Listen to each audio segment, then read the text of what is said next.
Hi everyone, welcome back to the Execufit coaching channel. My name is Chris and today I'm just going to be talking about the basics of strength training, what I consider the 5 main pillars of strength training to be and why they're important, how they can help you and how you can program them in to your gym routines. So for me, functional training should be the epitome and the cornerstone of every good program. And by functional training, we just mean that movements that translate into everyday life. So for instance, we have a squat, a deadlift, a pull, a push, and a press. So for example, simply getting up out of your chair every day is some form of a squat. Picking up a suitcase off of the floor, you can say this is some type of a deadlift.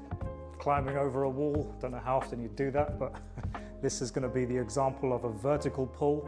Opening a door, let's say, is an example of a push. Putting your luggage into an overhead compartment in an airplane is an example of an overhead press. So these are all basic functional movements that we kind of do every single day without even really thinking about it. But there is a degree of importance to them when it comes to your physical training in the gym, and exercise selection with all of these movements is extremely important. Not every person is going to be able to do a pull-up, not every person is going to be able to do a conventional deadlift, not every person is going to be able to do a back squat, and quite a few people, I'm sure you are aware, cannot do push-ups. So exercise selection is also really important. Understanding what the variables are, understanding what variations that you can use to help to start your program but also progress your program as you move through your training journey. So for example, you have back squats, front squats, sumo squats. Those all target slightly different muscles, and you can use barbells, dumbbells, kettlebells. There are a variety of different types of equipment that you can use in order to be able to effect a really good workout. Deadlifts exist, again, with the same types of equipment. You just have to be mindful about how you load it. A lot of the time you might hear people talk about feeling pain in their lower back when they do deadlifts. There are very good reasons for this, and there are very good methodologies that you can use and certain types of equipment you can use to make sure that you kind of offload the pressure on your lower back. Pulling exercises, I'm going to say alternatives to doing a body weight pull-up, which is quite difficult for most people. I would say lat pull downs are a very good example of this. Also, you have assisted machines in the gym that help you to facilitate the pull-up in some sort of way. Overhead presses can be done with dumbbells, barbells, again, really any form of equipment, but understanding your limitations is really the key here. You need to make sure that, you know, if you're generally a beginner in the gym, then maybe dumbbells are not necessarily the safest option for you.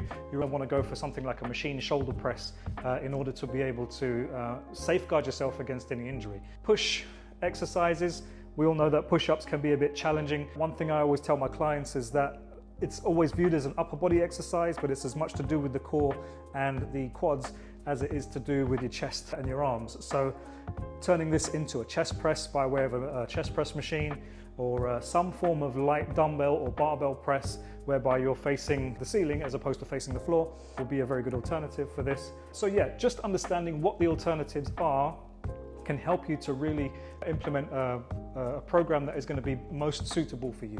Part of the reason here at Execufit why we put so much of an emphasis on exercise selection when it comes to training programs is because we understand that the best strength training programs can really help to prevent injuries and prevent long-term pain that people just become accustomed to. I find that a lot of the time individuals might just learn to live with back pain, or learn to live with hip pain, or learn to live with knee pain and train around it, as opposed to identifying, okay, what kind of exercise selection could I choose for myself or have programmed for me to make sure that I safeguard myself against any further pain or anything of that nature that I might experience. So a well-structured program with good exercise selection can make sure that you don't overload muscle tissue, or what we say, doing too much too soon, which tends to be the case where injury can occur. So as I mentioned at the start, I would say that having one of these exercises as the main, what we call compound exercise in your program, should be the cornerstone of any real good program. So these functional movements, or what we call functional movement patterns, is going to be the reason why you make overall progress in the gym with your workouts, and understanding how to apply basic principles of progressive overload will make sure that you get stronger, that you make progress, you reach the goal that you're looking for.